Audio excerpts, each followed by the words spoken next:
Boa noite, pessoal. Quem eu não cumprimentei ainda.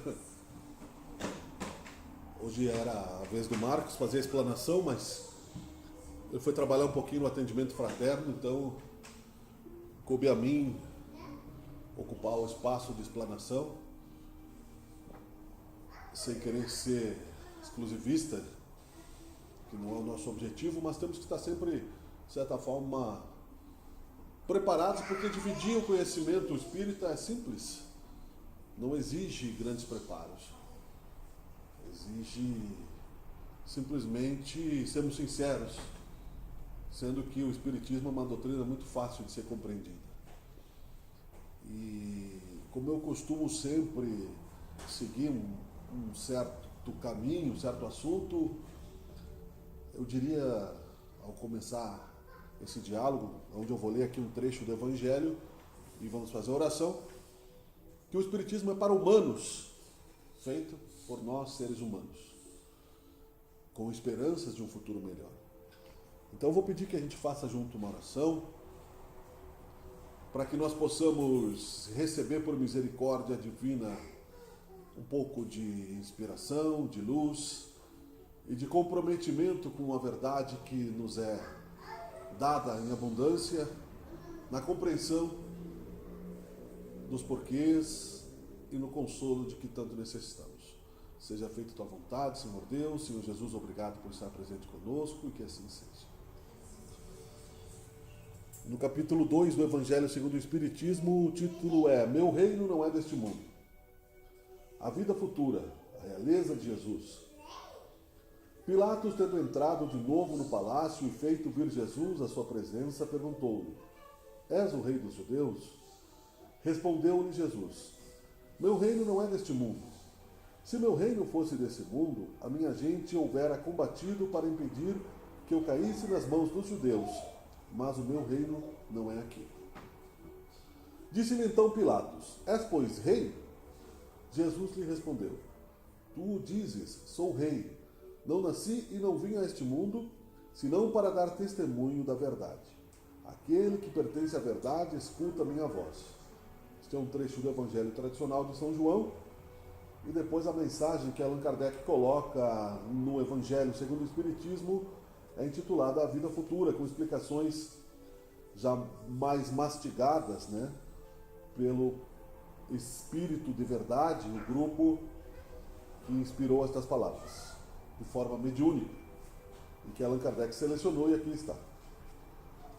Por essas palavras, Jesus claramente se refere à vida futura, que ele apresenta em todas as circunstâncias como a meta que a humanidade irá ter e como devendo construir objeto das maiores preocupações do homem na Terra. Todas as suas máximas se reportam a este grande princípio. Com efeito, sem a vida futura, nenhuma razão de ser teria a maior parte dos seus preceitos morais, donde vem que os que não creem na vida futura, imaginando que ele apenas falava na vida presente, não os compreendem ou os consideram pueris. Esse dogma pode, portanto, ser tido como o eixo do ensino do Cristo, pelo que foi colocado num dos primeiros lugares à frente desta obra. É que ele tem de ser o ponto de mira de todos os homens. Só ele justifica as anomalias da vida terrena e se mostra de acordo com a justiça de Deus.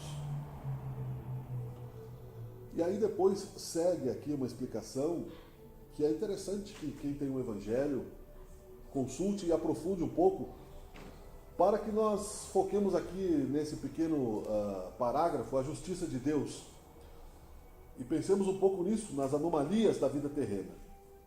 E enquanto lia, a lembrança que nos vem, não por acaso, é que em outro momento Jesus disse aos que o ouviam que é necessário que venha o escândalo, mas ai daquele por quem ele vier. E o que significava isso, na época, é o mesmo que significa hoje para nós. Expiação. Mundo de provas e expiações, onde não estamos livres do sofrimento, não estamos ainda credenciados a entrar entre aspas, na área VIP do universo, nos mundos felizes, já regenerados. E temos que ser humildes em reconhecê-los, para podermos recomeçar. E sermos humildes é como mexer naquela água do fundo, lodosa, onde estão as nossas energias negativas, decantadas, paradas no fundo, no íntimo do nosso subconsciente, e que precisam ser purificadas. Pelo amor, pela compreensão do próximo, pelo perdão e pelo auto-perdão, e pela constante ação na direção da compreensão da justiça divina. Porque caso contrário, no mundo de provas e expiações, Jesus também disse, só haverá choro e ranger de dentes. É um vale de lágrimas, aonde nós ainda estamos. Um vale de lágrimas que serve para nos levar à gratidão de termos o mínimo de proteção a cada dia que passa, porque amanhã Deus pertence. O hoje nós ganhamos. O hoje imperfeito que foi, porque somos humanos em evolução, nós ganhamos até aqui. Amanhã Deus pertence. Então, dentro desta ideia que nós comentávamos que o Espiritismo é feito para humanos, por humanos, com a orientação de Jesus Cristo, Espírito perfeito, espíritos em evolução ao redor dele, melhores do que nós, anjos da guarda, entre aspas, que são protetores mais seguros do que nós na direção do bem, estão a nos observar no processo evolutivo, aonde nós nos encontramos no campo de batalha íntima, não uma guerra exterior, para que possamos nos sentir confortáveis dentro do processo de transformação, na busca dessa compreensão, no processo de ocupação do tempo, na certeza de que a paz interior precisa da nossa colaboração, é que Jesus dizia sobre a vida futura, nos dando a certeza de que ela existe, nos dando a certeza que não estamos ainda preparados para ela, porque somos criaturas ainda infantis, do ponto de vista de uma ótica eterna. Não que somos bebês, não é isso. Não que não tenhamos responsabilidades kármicas, morais, da lei de causa e efeito, também não é isso. Mas do ponto de vista do amor divino e da sua justiça, nós estamos mais próximos do ponto de partida do que o ponto de chegada. Então é por isso que basta um pouco de sinceridade para se falar sobre o Espiritismo como consolador prometido, porque a todos nós é chamado consolar o nosso irmão a qualquer momento da nossa vida. No nosso dia, no trabalho, no momento de desespero, como mais uma vez o nosso país está vivendo hoje em algumas regiões, de uma tragédia coletiva que não acontecia até pouco tempo, mas a globalização está fazendo com que os males do mundo se transformem em ondas e assim a mente humana imite o mal, mas seja ainda refratária ao bem, porque são questões que precisam de maior atenção, não somente de nós como indivíduos, mas de um acordo coletivo de sairmos da zona de conforto, como estamos fazendo hoje, ao estarmos na casa espírita, buscando uma solução. Como estão fazendo muitas pessoas no mundo todo, saindo de suas casas e buscando Deus. Não a casa espírita.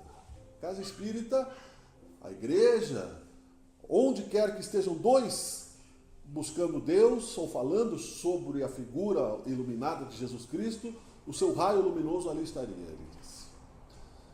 E não precisamos nos envergonhar disso, porque nos últimos momentos, como falamos, que Jesus dizia que os sãos não precisam de médico, e que nós ainda não estamos sãos, estamos ainda inflamados de doenças morais, é óbvio que ele mantém o mesmo pensamento, porque ele não degenerou e não teria degenerado neste tempo. Pelo contrário, avançou a sua consciência nesses 2000 anos, que é muito pouco diante da eternidade. Ou seja, Jesus usa da mesma misericórdia que usava quando encarnado para nós. Maria Madalena não teve vergonha de chegar perto dele ao se arrepender, ao se cansar. Outros que ele encontrou pelo caminho, né, é muito claro que se tivéssemos a presença física de Jesus, nos ajoelharíamos com maior humildade do que temos e que achamos, muitas vezes, pela nossa vaidade, pelo nosso orgulho, que a distância que há entre nós e Jesus e Deus, que é o Pai do universo, é tanta que jamais chegaremos aos seus pés. Não por humildade, por orgulho, pensamos assim, por falsa modéstia. Porque o orgulho nos faz, ao mesmo tempo que inflamar as nossas emoções, nos torna vítimas de autopiedade, quando sofremos, quando temos responsabilidades que nos exigem a transformação, não as cotidianas, a transformação. As cotidianas, quando estão resolvidas, não nos afetam moralmente, né? Mas quando elas afetam pela dor, pela perda de um ente querido, por uma doença, por aquilo tudo que temos comentado, ela nos serve como alerta de que neste plano físico estamos projetados para compreender também a justiça divina e saber que, para chegarmos à vida futura que Jesus programou para nós, quando disse que seu reino não era nesse mundo, que nem uma ovelha se perderia, e que nós fazemos parte deste rebanho, e que ele nos mandaria o Consolador prometido, é que estamos em jornada evolutiva, num processo reencarnatório, num mundo de provas e expiações, ou seja, aprendendo o bem e resgatando o mal, em passo para sermos regenerados. E a regeneração não significa a quitação da dívida, significa a aceitação da dívida. Primeiro ponto. A regeneração da dívida, a aceitação da dívida nos levará ao resgate da dívida através da caridade, através do reconhecimento do amor incondicional que Jesus teve e exemplificou. Esse é o processo da felicidade. E quando ele disse que é necessário que o escândalo venha, mas ai daquele por quem ele vier, quis dizer que muitos espíritos estão refratários no endurecimento emocional e não querem expiar por amor. Não aceitam o amor. Não querem encontrar a paz através do processo evolutivo do reconhecimento, do arrependimento. Em parte, alguns. Outros pediram para passar por provas mais difíceis, porque neste processo de compreensão da eternidade, se fosse tão simples desencarnarmos e vermos que desencarnamos, que morremos fisicamente, e que realmente, para quem não acredita ainda, a vida é eterna, bastaria chegar à velhice numa encarnação, desencarnar, resolveu, está perfeito. Mas não acontece assim. Allan Kardec classificou um grau de espíritos através de muitas entrevistas mediúnicas e classificou em 7 classes espirituais. Então tem espíritos de todos os tipos humanos, porque são homens e mulheres desencarnados, que a psiquiatria e que a psicologia possa imaginar. Hipócritas, maliciosos, cínicos, sofredores, zombeteiros, no plano espiritual, sabendo que desencarnaram, alcoólatras, sexólatras, e todos nós, em graus maiores ou menores, temos algum tipo dessas dificuldades emocionais que estamos aqui para corrigir. Com o peso do corpo, com a energia da matéria, com as necessidades de ganhar o pão com o suor do próprio rosto, que nos tira da cama para trabalharmos, para nos relacionarmos com os colegas de trabalho, com as pessoas na rua, para aprendermos a solidariedade e entender que ou pelo amor ou pela dor o caminho da felicidade se encontrará no futuro. Ou também no presente, quando nós já amolecemos um pouco a nossa consciência. Então, como a natureza não dá saltos, o escândalo que Jesus queria dizer é quando afloram as grandes dificuldades do indivíduo. Quando alguém morre precocemente, quando alguém é vítima de uma tragédia como essa que aconteceu com os meninos em São Paulo, como o próprio menino que o pai está sendo julgado hoje, tão doente quanto o menino que foi assassinado em Três Passos, porque quem acompanha e observa minimamente o julgamento daquele cidadão, vê o quanto ele está tentando se livrar da justiça dos homens, e suponha-se que conseguisse pela sua teatralidade, porque já está quase que praticamente comprovado que ele foi o autor do crime, a justiça de Deus o encontraria mais cedo ou mais tarde, na consciência. E é ali que ela está gravada. E a ela nós não podemos manipular. Não há um júri. E mesmo assim Deus, que é infinita misericórdia, nos dá a vida eterna como esperança de que a vida futura será leve. Então é por isso que às vezes o agente do escândalo se torna uma outra pessoa, infelizmente. Não havia a necessidade disso. Quando Jesus diz, ai daquele por quem ele vier, porque se eu sou assassinado nesta encarnação, Sócrates já dizia, melhor eu ser vítima do que eu ser o agressor. Aquele cidadão que se tornou vítima está resgatando de uma outra encarnação um momento de imprudência onde ele criou aquela lei de causa e efeito, aquela reação violenta sobre si. Mas a pessoa que foi agente dessa energia está atraindo para si esta responsabilidade, tornando-se um criminoso. Deus não criaria uma justiça assim, olho por olho, dente por dente. Quando isso acontece, é porque, pela lei da atração, aquele espírito que ainda não limpou a sua aura suficientemente para estar livre desta lei de causa e efeito, acabou atraindo um outro espírito que não compreendeu ainda a imortalidade da alma, a lei de causa e efeito, de que não se pode enganar a justiça divina, e fazem, não somente nas baixas classes sociais, nas altas classes sociais também. Mesmo no Rio de Janeiro, a polícia prendeu 2 assassinos da vereadora, aquela famosa Marielle, e do seu motorista. Os mandantes são tão responsáveis quanto os executores. Há graus de responsabilidade. Não serão isentos da responsabilidade espiritual. Suponha-se que os mandantes nunca sejam encontrados. A sua aura está manchada de vermelho. Aquele vermelho atrairá como moscas, né, são atraídas pelo mau cheiro, pelo mau odor, outros pensamentos assassinos como aqueles. E se aquela mancha não for tratada e não for curada moralmente numa próxima encarnação, aquilo será a perdição daquele espírito. Ou seja, o Espiritismo torna clara a justiça divina na lei do bem e do mal. E no mundo de provas e expiações, fatos como esses estão previstos por João Evangelista, que ficou 90 anos encarnado e depois reencarnou como a figura de São Francisco, segundo aí a cultura espírita, mas lá numa ilha da região de onde eles moravam, considerada ilha de Patmos, ele teve uma visão do futuro, que é possível, através de uma aceleração mediúnica, e escreveu o Apocalipse. Jesus alertou-nos sobre o Apocalipse. Nostradamus falou sobre o Apocalipse. Mas nós vemos o Apocalipse como um fato destruidor. Na verdade, é um fato transformador. Destruidor do velho mundo. O velho mundo de provas e expiações, porque a temporada de provas acaba. Nós estamos aqui no plano físico, então as pessoas se preparam por um semestre, por um ano, por vários anos para fazer a temporada de provas no vestibular.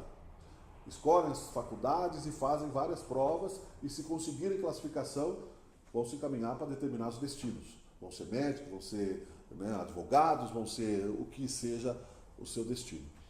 A mesma coisa acontece com os mundos. E nós, como estudantes do processo evolutivo, pensando depois de determinado momento que somos administradores das nossas consciências e do nosso futuro, passamos também a escolher os caminhos que queremos. Quando nos é dada a responsabilidade sobre a lei de causa e efeito, sobre os nossos erros e acertos. E aí a classificação dos nossos erros e acertos, de acordo com os psiquiatras, psicólogos, pedagogos espirituais, pela lei de Deus, vai nos encaminhando ao mundo que merecemos. Só que esta temporada de prova ela não é eterna.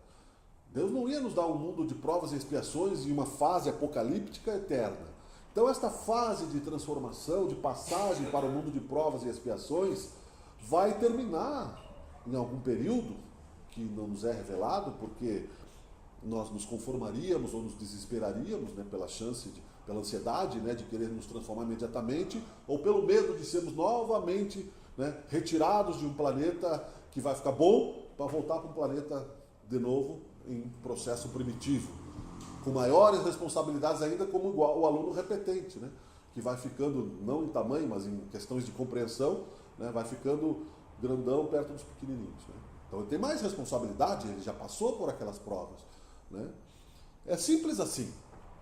Não é necessário grandes teorias quando a gente compreende a palavra de Jesus. Até os pequenos podem entendê-la, né? Porque é a questão do nosso amadurecimento moral. Agir, aí está de acordo com a nossa consciência. Buscai o reino de Deus e o resto vos será dado por acréscimo. Não quer dizer que nós vamos nos tornar deuses imediatamente. Não quer dizer que nós vamos nos santificar imediatamente. O Espiritismo é feito para humanos porque Deus, na figura de Jesus, na sua representação e na misericórdia deste nosso irmão maior, enviou para amar. Em 2000 anos ele não deixou de nos amar. Planejou o Espiritismo igual ao pai que auxilia o filho a fazer a lição de casa. Não deveríamos dar a resposta para que ele pensasse, mas Jesus deu. Né? Veio, exemplificou o bem, mas não todo mundo viu, porque o mal ainda predominava. Voltou, criou o Evangelho, abriu os canais da mediunidade, da imortalidade da alma, enviou muitos espíritos para nos auxiliar, nos dá intuição, nos dá sonho, nos chama, como o pai que faz o tempo para o seu filho, só falta ele ir lá fazer a prova pela gente, de tão bom que ele é. E aí, o que acontece quando a nossa disciplina falha? Nas primeiras vezes, nós entendemos que temos que ser fanáticos. Descobrimos uma religião, agora, né, estou salvo. E aí percebemos que a nossa humanidade ela não vai na mesma direção da nossa mente. Às vezes, o corpo nos trai, por instintos animais, por raiva, por cólera, que muitas vidas passadas alimentamos e sabemos que existe a lei da inércia, que você está andando num carro, num ônibus, que se o ônibus freia, o ônibus para, mas você continua andando, bate no vidro. Né?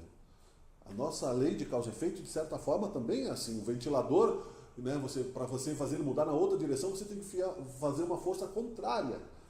Então, é claro, se nós estamos descendo ladeira, falando de maneira física, né, da imoralidade, da malícia, da imortalidade da alma, mal compreendida ou usada de forma negativa em muitas encarnações passadas, é natural que para subir a montanha tenhamos que fazer um certo esforço. Allan Kardec considerou um esforço mínimo.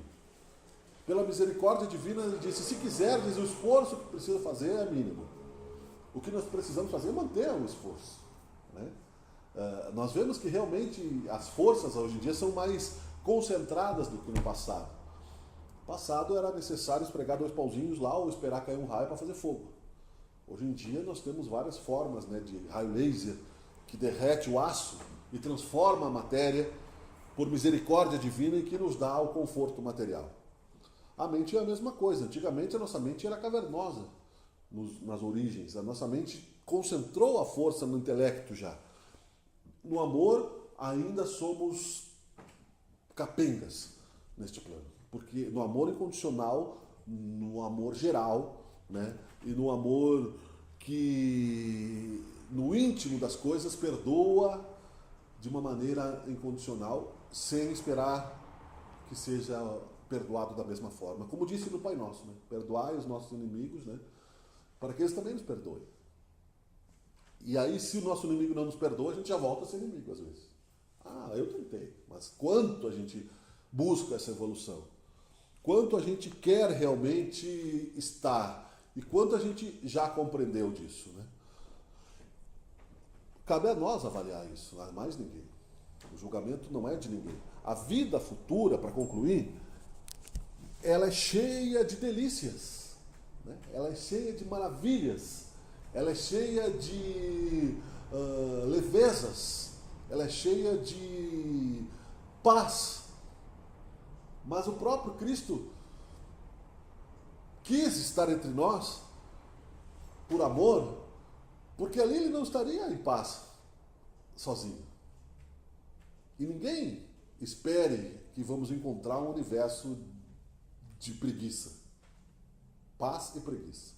Pode acontecer. Do espírito evoluir, ganhar um merecimento, ter umas férias, mas depois o universo é evolução constante.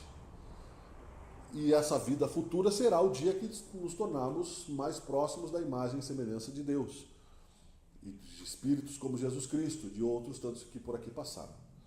Repetimos com simplicidade, para nós frequentadores comuns é uma lembrança que deve ser constante, mas sempre há novos companheiros, novas pessoas, e é preciso ter a paciência de falar o simples. Não ir tornando complexo o assunto que já foi simples pela palavra de Jesus. Jesus era um ser calculadamente mal falado, mais de 4 bilhões de anos, um comparativo tímido, à frente da nossa evolução. Imagine você agora, imagine daqui a 4 bilhões de anos o quanto nós já nos teremos transformado e crescido. Não conseguimos imaginar, mas vamos fazer de conta que conseguimos. E ele não veio para nos dizer que de onde ele veio existe nave espacial, que existem anjos de asas, que existem tecnologias maravilhosas. Ele veio para nos dizer que as delícias do amor são liberdades infinitas que Deus nos dá. Ele enxergava tudo isso. Ele não esqueceu tudo isso ao reencarnar, porque o corpo que ele formou era o máximo de qualidade que ele podia dar para aquele corpo, mas mal e mal cabia o seu espírito, de tanta luz que ele tinha. Por misericórdia ele falou por parábolas, mastigando para nós aquilo que o Espiritismo, de certa forma, voltou a mastigar e que nós não conseguimos ainda digerir, porque somos, sim, né, uma raça, né, teimosa, infelizmente para nós, né? Então, por amor ou pela dor, a vida futura vai chegar. Nós já andamos bastante, né? Se conseguimos ser um pouquinho mais agradecidos ao que já temos, se conseguimos ser um pouquinho mais seguros quando desenfreamos no orgulho e no mau humor para retornarmos ao bem, se conseguimos refrear um pouquinho o nosso orgulho, porque é difícil ser humilde na frente dos orgulhosos, e foi o exemplo que Jesus quis dar a nós, porque ele veio para ser o máximo de humildade em frente ao máximo de orgulho, que era o Império Romano, que até hoje é assim. Ninguém superou. Os americanos não são tão orgulhosos quanto os romanos. Eram piores os romanos. Assassinos, cruéis, dominadores, pervertidos. E Jesus veio para mostrar o máximo de humildade com o máximo de orgulho e confrontar isso. Se conseguíssemos fazer isso, mas nós pagamos orgulho com orgulho. Dar a outra face, que ele quis dizer, é isso. Dentro de nós também. Para nós também. Quando nós errarmos e cairmos, tiremos aquela imagem do erro, reflitamos no espelho e perdoemos também a nós mesmos, porque senão a gente não consegue recomeçar. E se o perdão é infinito para o outro, tem que ser para nós também. Porque é para humanos. Eu não posso parar minha trajetória no meio do caminho, porque senão a minha árvore vai secar. Não vai dar frutos. Não vai deixar uma boa lembrança. E o exemplo do processo evolutivo é estar justamente em cair e se levantar, como os primeiros passos da criança. a transformação de São Paulo, o próprio São Francisco, que teve momentos de boemia, né? Outros tantos que São Francisco não tem a história dele com Clara, né? Que ele não ficava nem perto dela para não cair porque eles se amavam, mas ele não queria naquela encarnação ter aquela vida física com ela, porque ele é um espírito de luz. Nós somos espíritos que precisamos estar alinhados no berço da família para não cairmos nas perversões do mundo. Então há uma relatividade no processo evolutivo de cada um de nós, que o Espiritismo explica, que o Espiritismo nos dá clareza e que só não vê quem não quer. Mas aí, o pior cego é aquele que não quer ver e que são aqueles que precisam de médico, talvez da nossa presença às vezes, do nosso exemplo, da nossa persistência. Né? Veja que, né, quantas vezes caímos, mas você venceu, né? Vai lá, você vai conseguir. Né? Basta ir num grupo desses de autoajuda, de pessoas que usam tóxicos ou de alcoólatras, né? Para ver como eles se ajudam, né? Um dia de cada vez, e para qualquer outras coisas. Né? O momento, às vezes, que vai levar o primeiro gole, né, que parece tão inofensivo, do álcool, pode levar, então eles dão medalhas, se abraçam, né, se aplaudem. Né? Por que nós não fazemos isso? Por que nós somos tão mornos, né? Como dizia Jesus, o morno é o pior, porque ele não vai nem ao fundo do poço, que levaria ele a uma regeneração pela dor, e nem vibra para o progresso, ele é morno.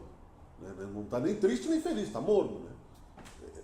Parece que falta personalidade, falta tempero nessa coisa. E isso Jesus dizia, olha, sim ou não. Então nós temos que buscar isso em nós. Eu agradeço pela atenção de todos, né? Porque me deram um espaço inesperado para falar e eu acabo falando mais do que devia, como sempre.